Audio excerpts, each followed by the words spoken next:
Well, good evening, and I'm really honored that you'd come out this evening and spend your evening with me and with the church here. I'd like to say a special word of greeting to those of you that don't usually go to church. I'm very glad you're here. It's very seldom that we have an opportunity in these days to gather together and to talk about some things that I think are of importance to all of us. And if you're here this evening and you are not a person that would identify yourself as a practicing Christian, I'm really glad that you're here and hope you'll listen with an open mind and an open heart. I want to ask you, if that is your situation this evening, to do me a favor and to do yourself a favor, and it's to try to forget any preconceived ideas that you have about what it means to be a Christian before you walked in here. People have a lot of different ideas about what Christianity is, and many of them are a bit of a misrepresentation of what Christianity is, and if Christianity was what a lot of people say it is, then I probably wouldn't be very interested in it either. So if you're here this evening and you have never really investigated whether God is real and whether Jesus Christ is still alive, I would invite you to patiently come this week and listen with as open a mind as you can.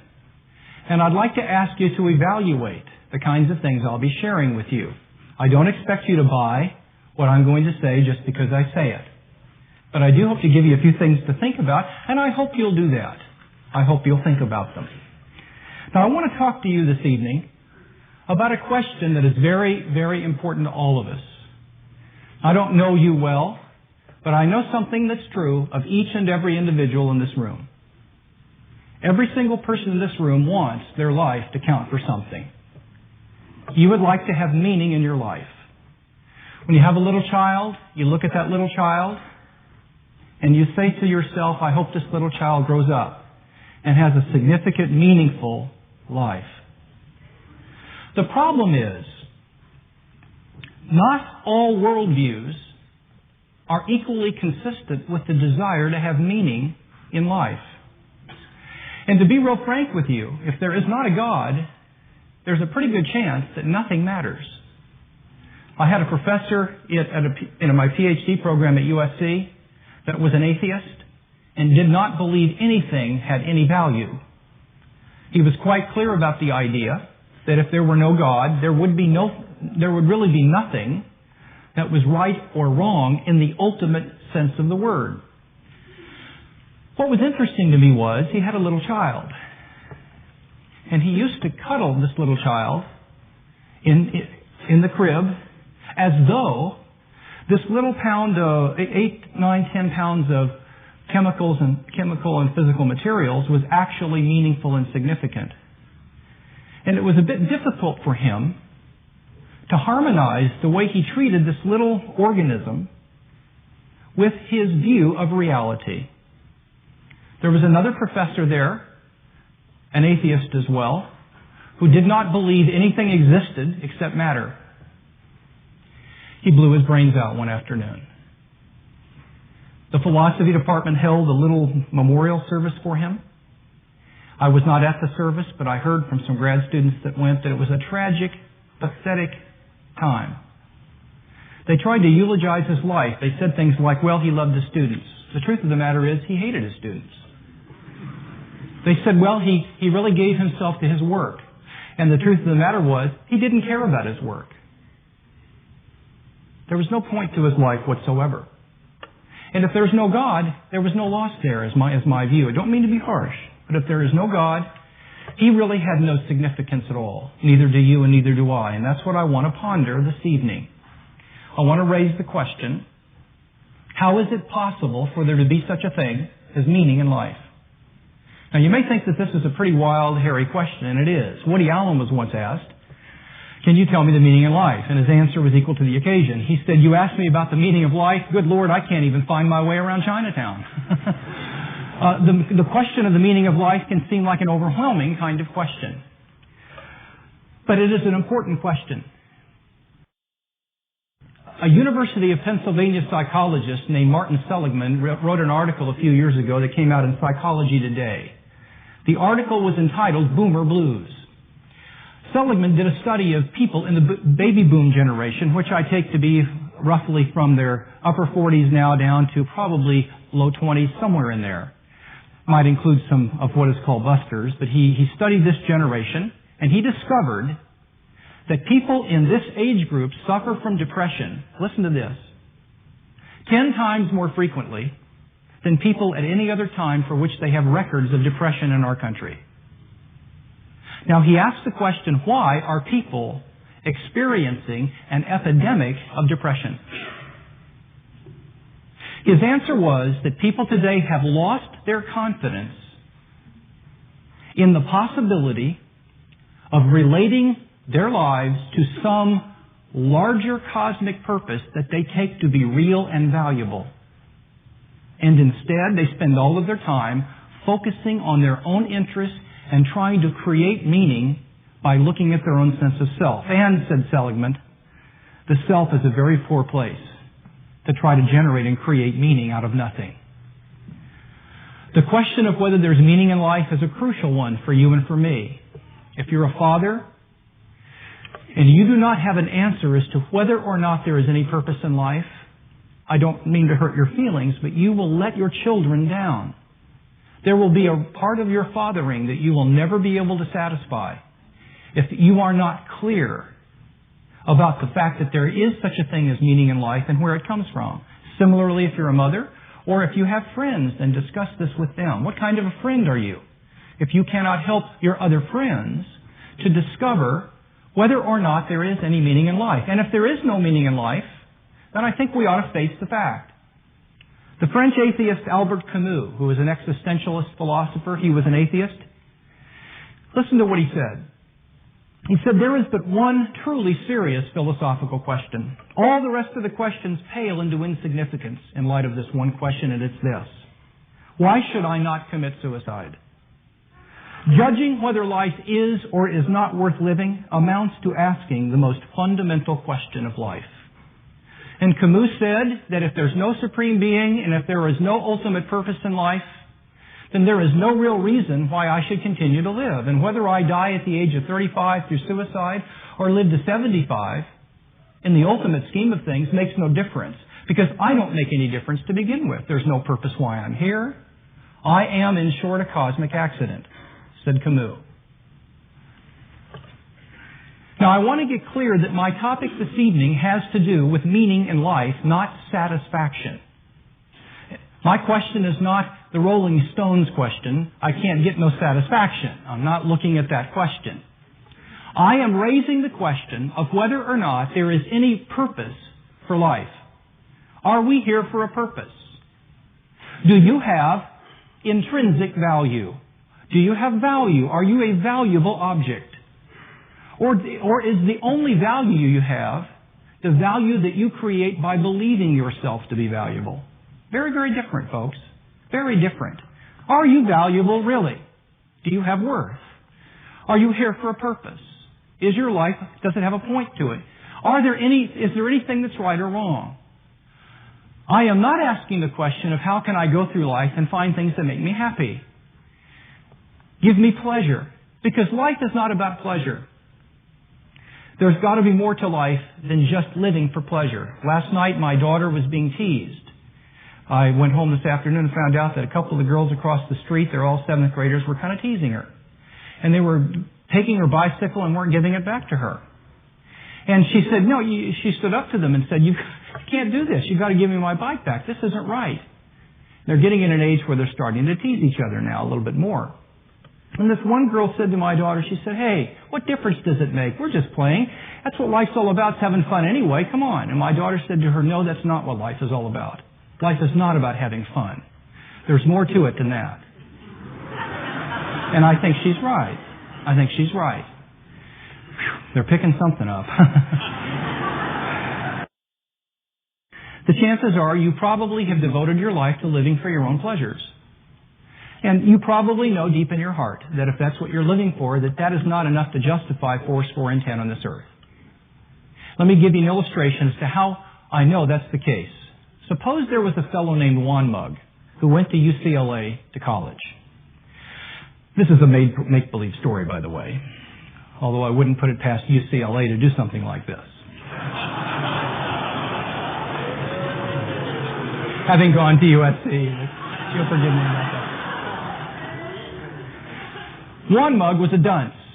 He knew absolutely nothing about mathematics, but he became a physics major at UCLA. He didn't know 7th grade arithmetic. One day, all of the students in physics at the UCLA and all the professors got together and decided to spoof One mug. They decided that they would act like he was the most brilliant student that had ever studied physics there. One mug would raise his hand in class, ask a question, and the professor would say, young man, I have to tell you that's one of the best questions I've been asked in a long time. I've got to think about it. I don't have an answer for you right now. Let me get back to you. He turned in his midterms. He got A+ on it. They were abysmal. He could hardly add and subtract. One mug finally graduated, not magna cum laude, but laude how come?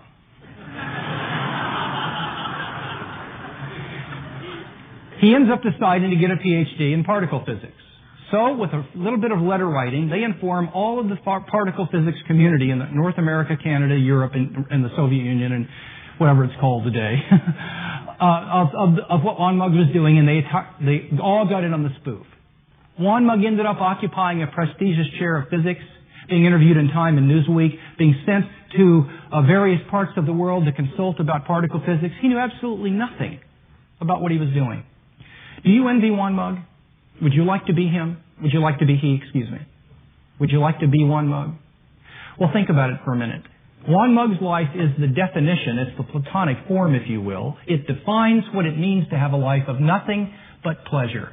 Because One mug's life was filled with all and only pleasurable sensations. His life was filled with feelings of significance and happiness and well-being and friendship and accomplishment and purpose. If life is about happiness and pleasure, then you should want to be One mug because he defines what it means. But you know there's something wrong with One mug, and do you know what it is? What gave him his pleasure was a worldview placebo. It was something that he got pleasure from by just believing it, irrespective of whether it was true. And I maintain that a person who really just wants satisfaction from his or her worldview without ever raising the question of whether his or her worldview is true is dehumanizing himself and not taking his own life seriously. And I submit to you that if there is no point to life, then this is indeed a very sad creation. And I would agree with my professor there would be no good reason why a person shouldn't just live, either for himself or commit suicide. So I want to talk to you tonight about whether or not there could be any such thing as meaning in life. And I want to do two things for you. Number one, I want to talk to you about why this question has become so problematic for modern men and women. The first thing then, I want to describe why the question of whether there's any purpose to life or any point to all of this has become so pressing and so hard to answer for modern culture. And secondly, I want to compare two different worldviews and how they answer this question. The first worldview is going to be what I call scientific naturalism. I'll define that for you later. The other worldview that I'm going to describe is Christian theism. And I will compare these two worldviews and the question of whether or not there's any meaning to life. Why has the question of meaning in life become such a problem for modern men and women? Listen to what Edmund Husserl said. Edmund Husserl was a German philosopher who lived in the 1930s, and he said the following as he observed European culture on the verge of moral and spiritual collapse. And Husserl raised this question in a book called The Crisis of European Culture. He said, how could a community of people in Germany and the rest of Western Europe, which is arguably the most educated, intelligent group of people in the history of the world, how could we have committed the kinds of atrocities that we have committed against each other in World War I, and why is it that we're falling apart? And here was his answer. He said, a change has set in among us at the turn of the past century about what science means for human existence.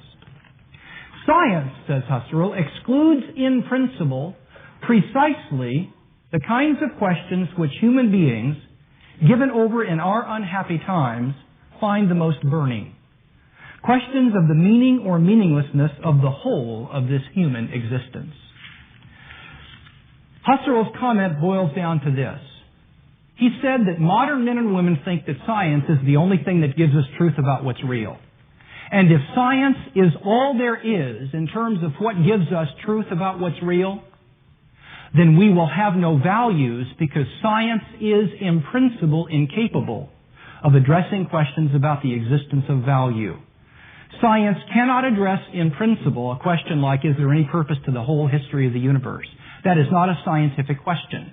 And if science exhausts what we can know, then questions about the meaning of life or meaninglessness of life will no longer be questions that are capable of a true or false answer to which we can have reason to believe. The modern world has elevated science to a position that is out of bounds, quite frankly, in our lives as human beings. I'm grateful for science, and so was Husserl. I was a chemistry major in college. I didn't study birds. I studied physics and chemistry as an undergraduate.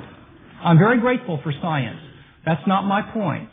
My point is that many people today think that science exhausts knowledge. And if that's the case, then questions of value will be, in principle, unanswerable. Now, the idea that science exhausts knowledge can be understood in the following way. First of all, this is an expression of something called empiricism. Empiricism is the idea that the only thing that we can know is what we can test with the five senses. If you can see it, touch it, taste it, smell it, or hear it, then it's real. If you can't, then it's not real or true.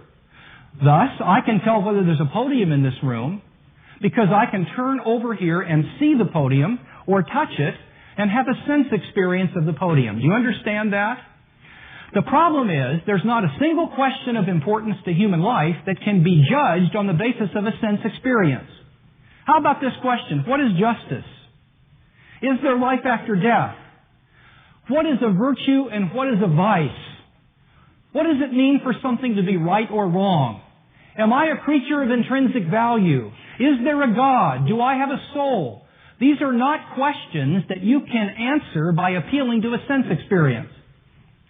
And if knowledge is exhausted by what the five senses can tell us, then we are left in the lurch when it comes to trying to answer the most fundamental important questions that you and I carry around in our hearts all day long, every day of our lives. Along with empiricism is an idea that is called scientism. Again, scientism is just the idea that if something is scientifically testable, it's true and reasonable. If it's not scientifically testable, then it can't be true and reasonable, and everything's relative. It's your opinion versus mine, and that's all there is to it. In addition to empiricism and scientism, the naturalistic theory of evolution has left modern men and women without any possibility of meaning in life. Now, I'm not talking about theistic evolution. If you hold that the theory of evolution is true, but you believe that God guided the process, then you have the possibility of justifying meaning in life. Now, don't misunderstand me. For those of you that are in the household of our faith, I do not personally believe that the general theory of evolution has enough evidence to command belief. I am simply saying that if you hold to a theistic version of evolution where a supreme being guides the process, there would be possibility of meaning in life. But if you don't hold that there is a God behind the process, if you hold that naturalistic evolutionary theory is how you and I got here, that has a tremendous implication. Listen to what probably the top evolutionist of the 20th century said about this. His name is Stephen Jay Gould. He's an atheist. He's a vicious opponent of any form of creationism.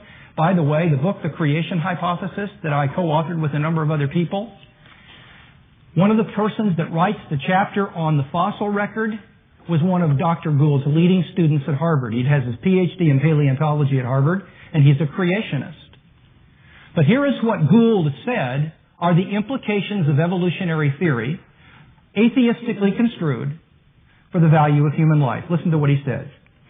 He said, the human species has inhabited this planet for only 250,000 years, or roughly less than 0.1% of the history of life, the last inch of the cosmic mile. The world fared perfectly well without us for all but the last moment of earthly time. And this fact makes our appearance look more like an accidental afterthought than the culmination of a prefigured plan. Moreover, the pathways that have led to our evolution are quirky, improbable, unrepeatable, and utterly unpredictable. Human evolution is not random, but it makes sense. It makes sense and you can explain it, but if you wound life's tape backward and played it over again, you would never get human beings happening a second time. We are here because one odd group of fishes had a peculiar fin anatomy that could transform into legs for terrestrial creatures, because the earth never froze entirely during an ice age, because a small and tenuous species arising in Africa 250,000 years ago has managed so far to survive by hook and crook. You may yearn for a higher answer, but none exists. Now, if you don't believe in God, you need to just face Gould's point, if you're here this evening. And his point is, I think, a fairly obvious one. If evolutionary theory is how you and I got here, without there being a God guiding it, then we're accidental, do you see? There's no reason why we're here. We're a result of an accidental random process combined with the necessary laws of nature wherever they came from. And the human species is no more significant in the ultimate scheme of things than a swarm of mosquitoes, quite frankly. And what that means is that you and I and our families ultimately make no difference. We are a very complicated swarm of atoms, and that's about the size of it. If you could run evolution back again and play it again, Sam, we would not show up most likely, because the random factors that led to our emergence would probably not happen again, and that's Gould's point. Now listen carefully to me. The combined effect of empiricism, the belief that the only thing you can know is true is what we test with the five senses, the combined effect of scientism, science is all there is, and the combined effect of the atheistic theory of evolution, construed atheistically, is the combined effect of these is to say that values are private and relative. And there really is no right and wrong. Why is that? Why is that? Because you can't test values in a test tube. Has anybody ever seen a moral value? You're not going to find somebody with a bumper sticker on their car that says, I break for moral values. I mean, moral values, if they exist, are just not physical objects, okay? You can't see a moral value. They're not made out of matter, all right? And the point is that if science is all we can know, then questions of value are pseudo-questions. They're not real. They're not capable of an objective answer. Now, if that happens in a culture, that is, if values come to be understood as private things that we create, two things will happen in society. Number one, there will be a loss of community. There will no longer will community be possible. Why? Because one of the necessary things that has to be true for there to be community is that there are a group of people take a shared set of values they believe to be true. And that is what defines community. And if everything's relative, folks, we're not going to have community. Instead, you know what we're going to have? Rampant, radical, self-centered individualism. And moral discourse will reduce to rights claims. Our moral discussions with one another will not be informed by a robust moral vision of virtue and character, but rights claims. Look how the abortion debate's discussed. It's discussed as a right to life versus a right to choice. That's the wrong language in my view. This is not about rights. It's about character and virtue. The lead question in my mind is, what would a person of virtue and character who cares about community and others do in this situation? It is not about rights. But can you see that my approach to this question assumes that there is such a thing as objective virtue and duty? If there is no such thing as objective virtue and duty, then the only thing that we can discuss when we come together in the public square will be rights claims against one another. Now, I suggest to you then that there has come to be in Western culture a way of looking at knowledge. This way of looking at knowledge says that only what we can see with our senses and only what science can test is real, with the result that ultimate questions of value, purpose, meaning, right and wrong, virtue and character become relative and not capable of being true or false because they are not scientific issues. This is why, in my view, There is such a tremendous need for people to rethink their worldviews today. Because I maintain that if you're here this evening and you think that science is all there is, or you don't think there's a God, and you continue to live as though things really mattered, may I say to you in all graciousness, I think you're borrowing some of our capital. I think you're trying to live as though there's a God when you no longer believe He's there. And I would like for you to be, if you think about this, I'd like you to be more consistent. If you come to recognize that if you don't believe in any kind of transcendent reality, it's kind of tough to have value, you ought to be a little bit more consistent and admit that there's no right and wrong, and murder or rape or torturing babies for fun or whatever is really not wrong in the ultimate scheme of things. And we need to face up to that, folks. We need to face up to it. Now, what I want to do in the rest of my time this evening is I want to talk to you about two different ways of looking at reality. One of them is Christianity. The other one is scientific naturalism. I've already described scientific naturalism to you. Scientific naturalism is the view that the physical universe of space and time is all there is. Carl Sagan is a scientific naturalist. According to Carl Sagan, the only thing that's real is the universe, the material universe of space and time, open to scientific investigation. Now that is scientific naturalism. According to that view, matter, which is describable by chemistry and physics, matter is all there is, matter in motion.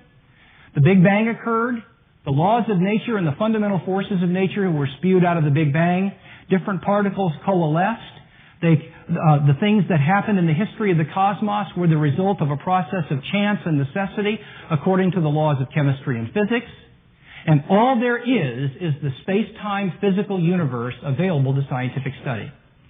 I want to compare that with Christianity. There are other views of things, but I think these are the two most viable, and I want to limit my conversation to these two because of our time this evening. And what I want to do is I want to force you to think about something this evening, if you would, and it's this: that meaning in life is not equally plausible in light of these two worldviews.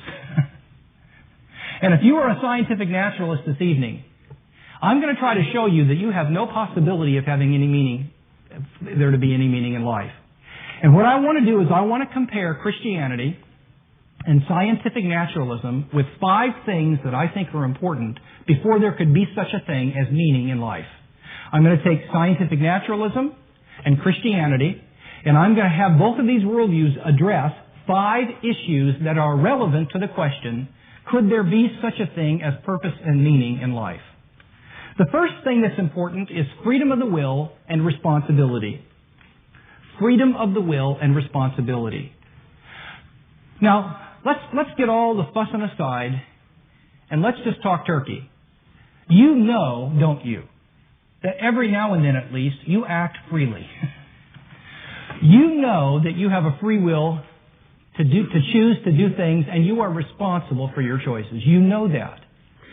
If you don't think that's true of you, if somebody does something offensive to you, you certainly hold them to be responsible, don't you?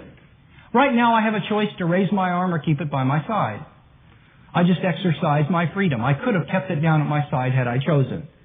Now let's not kid each other. We all hold that people do have freedom occasionally at least, and that sometimes people engage in responsible actions. The problem is that if you believe that science is all there is no possibility of freedom of the will. Listen to what John Searle, who is a philosopher at UC Berkeley, said. According to Searle, he said, "Our conception of physical reality simply does not allow room for freedom of the will." William Provine, one of the leading evolutionary biologists in North America who teaches at Cornell University, put it this way. He's an atheist, and here's what Provine said. "Free will, as it is traditionally conceived, simply does not exist. There is no way the evolutionary process as currently conceived can produce a being that is truly free to make choices." Now let's ask why this is true. Let's think about it, okay? If you hold that science is all there is and the material universe that you can see with your 5 senses is all there is, then all you are is a brain and central nervous system and matter in motion. You don't have a soul. You are simply a brain and central nervous system, a very complicated brain and central nervous system, mind you, But all you are is a physical body with atoms and chemicals in motion to put you together. That's all you are. Now, do you understand that if you are simply a physical object, as Searle and Provine have pointed out, there's no possibility for you to exercise freedom because matter does not have the power to choose. Matter behaves according to the laws of nature and prior states of the universe. Take any physical object you want, from a kettle of water on a stove to a computer. Suppose that you're heating a kettle of water. You're putting heat into it. Do you know that the states of that water from time to time as it heats are basically set according to the laws of heating and how much heat you're putting into it initially? And that is true, generally speaking, for any physical object. And if all you are is a material object, men and women, then you do not have anything in you that is capable of transcending nature and exercising freedom. Matter, let me say it to you again, matter is not the kind of thing that has the power to violate and go against and transcend the laws of nature. And freedom is precisely the ability to choose irrespective of what's going on in the rest of the universe. That means then, as Searle has pointed out, if you don't believe in God and all you believe is the physical universe, you don't think you have a soul, then you cannot believe in moral responsibility and genuine freedom. And may I say to you, one of the main reasons why our society is going the way it is because of a loss of belief in the soul. I'm going to argue for the soul's existence Friday night. But right now, let me point out to you that homosexuals have argued that they are not responsible for their behavior because their behavior is the determined product of their brains and central nervous systems. Well, what's sauce for the goose seems to me to be sauce for the gander. And if they're going to argue that way, then maybe I could argue that my homophobia or my child molesting tendencies, which I don't have, but if I did, I could argue that my child molesting tendencies or my homophobia is not something for which I have responsibility because it is as well determined by the laws of chemistry and physics. If you just believe that there is matter in motion and all there is a space-time physical universe, then all you have is a deterministic or even a random system, which is even worse, that is governed by the laws of chemistry and physics either deterministically or completely randomly, and neither one of those can give you anything approximating freedom of the will. Christianity, by contrast, says that we are creatures that have brains and central nervous systems and bodies, but we also have something else in us that's immaterial. It's a soul or a spirit. And it's because there is something more to us than our bodies that we have something that is capable of exercising freedom by transcending bodily conditions. And according to the Christian faith, our choices make a difference. We have the power to choose. We have the power to harm people. And we have the power to do them great good. And we are ultimately responsible for the vast majority, not all, but the vast majority of the choices that we make. We do have freedom of the will. And I suggest to you that on this score, Christianity not only allows for, but makes sense out of how you and I could have free will, whereas a scientific naturalist view of the world does not allow room for there to be such a thing as genuine responsibility and freedom. Secondly, if there is going to be any meaning in life, there have to be real values that exist, whether anybody believes in them or not. There has to be a real set of values. There have to be things that are intrinsically good and right or wrong. If nothing is intrinsically good, if there's nothing that's good, whether anybody believes it, if there's nothing that's really right, whether anybody believes that, then there's no possibility of meaning in life. Why? Because you and I would be left with simply arbitrarily choosing a set of things that we're going to create and say they're important and they matter. And in our society we choose, or maybe in my own life I choose to care about friendship and fidelity and things like that. But of course, what you can arbitrarily choose one day, you can arbitrarily unchoose the next. And I don't know what would be wrong with saying, well, today I'm going to care about friendship, but the next day saying, well, I've chosen to change my system today, and today I'm going to arbitrarily create a whole different set of values, and I think that it's permissible to be a liar and a thief, and I may change next week. Now look, if you can arbitrarily create values, what's wrong with that? If values are arbitrary to begin with, then why can't a person just change them willy-nilly? But can you see what would happen to a person's life if he really believed that values were the kinds of things that you could create out of nothing for yourself? They would no longer be values. A value is the kind of a thing that you think is worthwhile and you commit yourself to it. You exist for it. It doesn't exist for you. And once you think you create them, you say that they exist for me, not the other way around, and that is the precise moment at which they cease to be values. The only way values can be values is if they have objective existence independently of our arbitrary choices. Now my question is, if the Big Bang is all there is and the physical universe is all there is, where did values come from? I mean, did they get belched out of the Big Bang? Here's the problem, folks. How can you get values from matter in motion?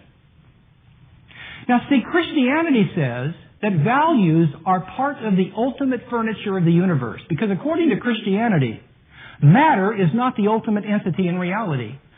More fundamental than matter in reality is personhood. In fact, according to the Christian faith, there is a personal being that is far more fundamental in reality than the space-time physical universe. And that personal being, called God, is himself a creature of intrinsic value. According to the Christian faith, the reason that there are values in the universe is because they have always been here, because God has always been here. And He has value. He is intrinsically holy and good and kind and worthwhile, and He is a creature or a creator. He's an object of intrinsic value. It's very easy on a Christian view of things to see how there could be values in the universe, because in a Christian view of things, values are more fundamental to reality than quarks and electrons. According to scientific naturalism, if all there is are quark and electrons in the beginning, where are you going to get values cropping up? In fact, one of the leading atheists, if you want to read a great defense of atheism, read J.L. Mackey's book called The Miracle of Theism. Here's what Mackey said. He's a top atheistic thinker. He said, moral values are such an odd cluster of properties that they are most unlikely to have arisen in the ordinary course of events without an all-powerful God to create them. Mackey was smart. He said, look, moral values are kind of odd if all there is science. And he said, if there are such things, there would probably have to be some kind of a creator to bring them into existence. But he said, since there isn't such a creator, I'm going to believe that there are no values and everything's relative and do whatever you want, create your own values and uncreate them the next day. That is precisely to abandon the possibility of there being any objective purpose and meaning in life. Free will, Christianity says we have it.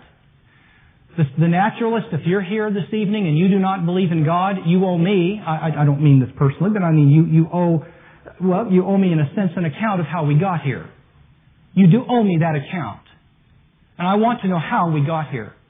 And I suspect the best story of how we got here will be some kind of naturalistic scientific story. But if that's true, then you and I will turn out to be physical objects without freedom. And we will turn out to be living in a universe that is devoid of intrinsic value, because values simply are not scientific entities that can emerge when the laws of nature collide with physical objects. But not only does God make more sense out of where values could come from and how we could be free, but Christianity says that you and I have equal value as human beings.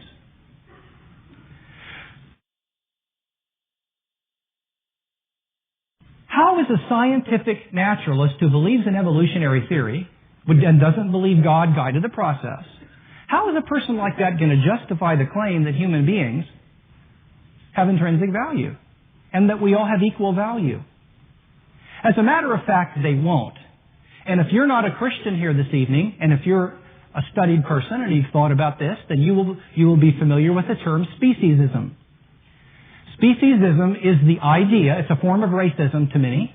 It's the idea of thinking you're special because you're a human being. And if you think you're special because you're a human being, you're racist. You're a speciesist. Two philosophers, an Australian philosopher who now, I know he's not at the University of Colorado, it's a different fellow. An Australian philosopher named Peter Singer and another philosopher named Helga Kuza wrote a book with Oxford University Press on infanticide, allowing newborns to die. The title of the book is called Should the Baby Live? Oxford Press, 1986. Listen to Helga Kuza and Peter Singer's argument. They're atheists. Here's their argument. The only way we can justify the idea that human beings have equal value just because they're human is if we are made in God's image. That's the only way that idea makes sense. We're not made in the image of God because there's not a God. Therefore, to go on and think that we have value because we're made in the image of God, or to think that we're valuable just because we're human beings, is to be guilty of racism called speciesism, an unjustified bias towards your own biological classification. Now I think that is a reasonable inference from abandoning the idea that humans are made in God's image. I really do. And I think Singer and Kuza are following the logic of their position. If you're here this evening, I urge you to follow that same logic. If you do not believe that you and I and your children and your mother and father were made in the image of God, my question to you is this. What makes you think Homo sapiens, a little swarm of organisms on a very insignificant planet hurling around a very minor star, that will occupy a very brief history of cosmic time, the human race most likely will die someday? What makes you think that you and I have any special value? Good Lord, what makes you think that we have equal value and equal rights? How in the world can anybody justify that idea? My daughter in 6th grade came home from school one day, and she had a Martin Luther King flyer from 6th grade public school. And it said on there, I looked at it, it said, Martin Luther King taught that we ought to all treat each other with equal rights and with equal respect. And I said to my 6th grade daughter, I said, honey, do you believe that? She said, believe what? I said, do you think that we should treat each other with equal respect? She said, yeah. I said, why do you believe it? And she knew that I was leading to her point. She said, because God. And I said, forget him. Let's pretend he's not real for a minute. I said, why do you believe that we ought to treat everybody with equal respect? I said, look around the room here. See on the wall up here? We have a painting. We have a lovely painting in our family room. The night before on the coffee table, I had scribbled a little stick figure to illustrate something to my other daughter. It took me about 5 seconds. It was just a crumpled up piece of paper. I said, if we were to have a fire here and you had a choice to remove that painting or this little crumpled figure, which one would you think you should remove? He said, well, the painting. I said, how come? Because it's worth a lot more than that. I said, that's right. And we learn that equals should be treated equally, but unequals should be treated unequally. Believe me, my students don't want unequals to be treated equally. If a person earns an A and another one a D, they don't want to get the same grade. And this is the principle of, one of the major ideas of justice is that equals should be treated equally, but unequals ought to be treated unequally. A murder should be punished more than stealing 15 cents, for example, all right? Now I said to my daughter, I said, you know, there's nothing that we have that's equal. There are smart people, there are dumb people, there are good-looking people, there are ugly people, there are fat, skinny people, there are athletic people, people who can't run if their life depends on it. I said, we don't have anything in common as far as I can tell. She says, yes, we do. I said, what is it? She says, belly buttons.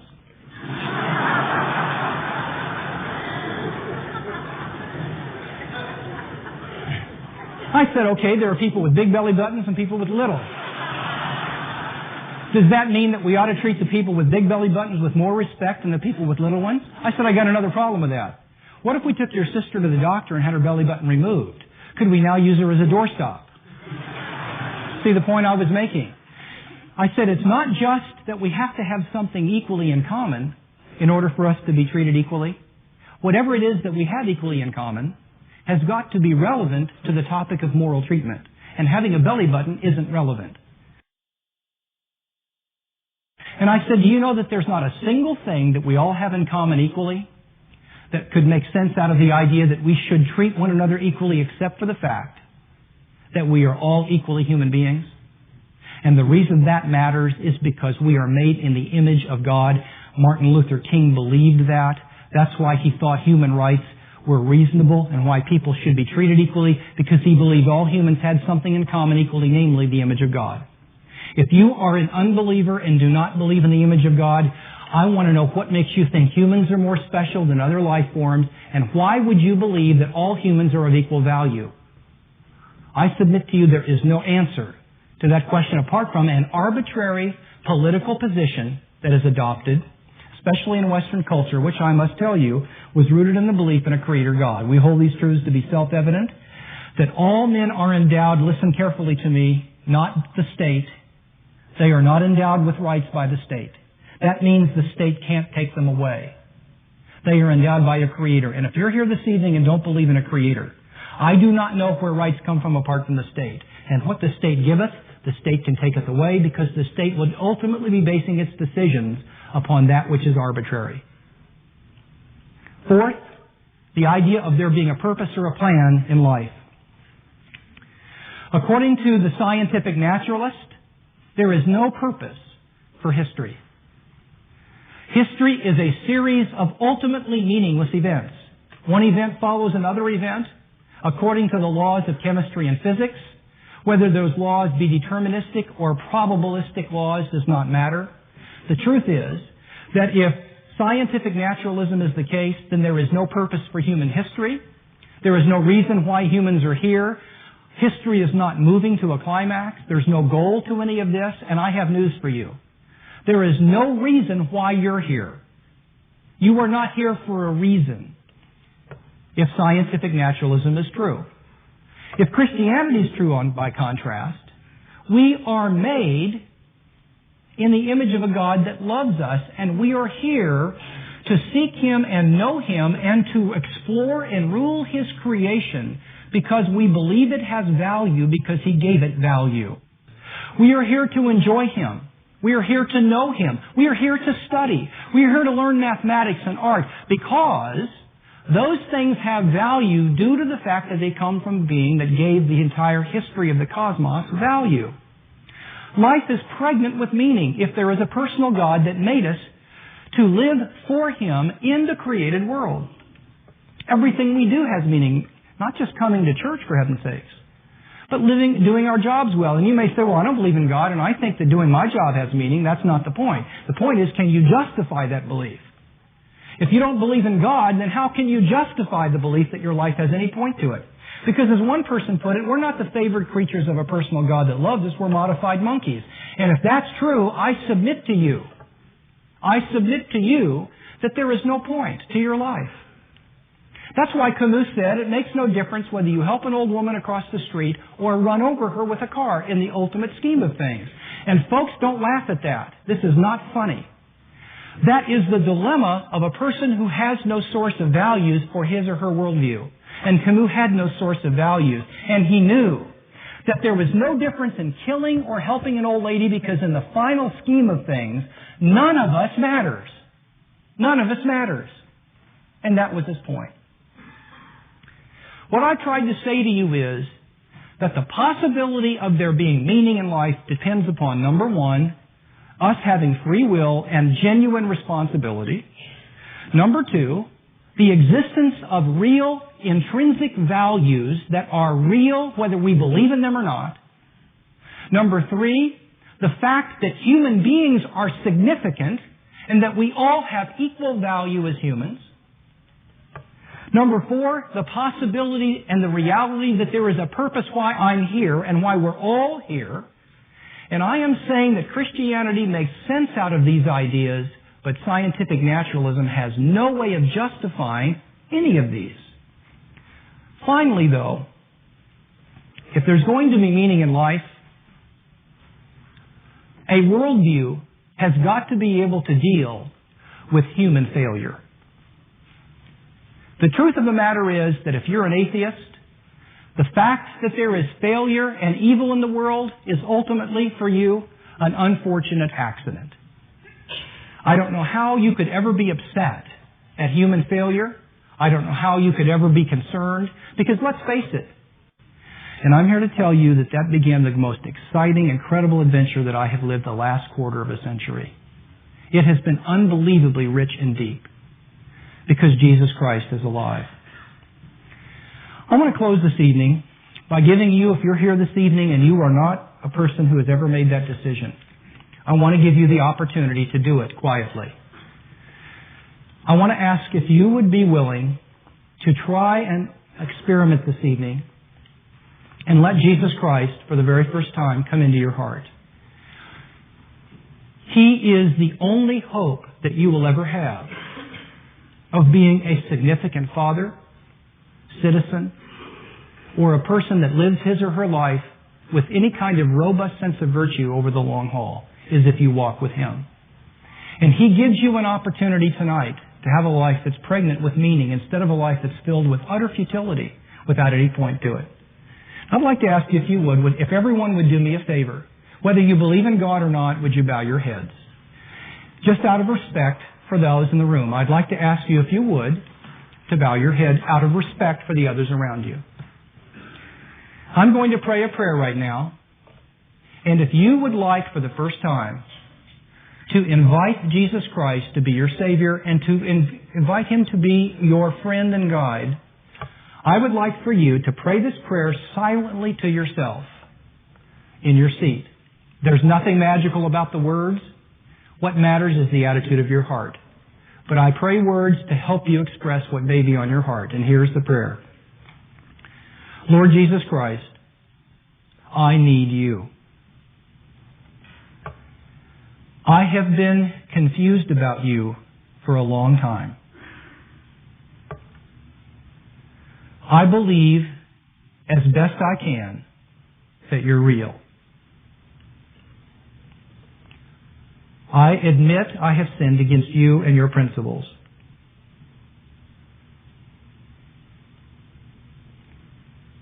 Thank You for forgiving me. Tonight, this very minute, I open my heart and invite You to come into me to forgive me of my sins and to make me the kind of person You want me to be. Thank You that You have heard my prayer, and please make Yourself real to me. Now, if you would keep your heads bowed for just a second. If you prayed that prayer right now for the very first time, would you do me a favor? I'm going to ask you in a second to raise your hand.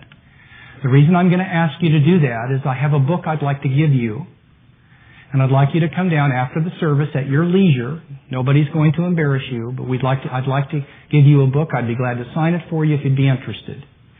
If this is the first time you've ever prayed a prayer like that, would you please raise your hand? Thank you very much. I'd like to invite those of you who've raised your hands after the service in an anonymous kind of way, just come on down and introduce yourself to me, and I would be more than happy to give you a book and to give you something that I hope will be of help to you.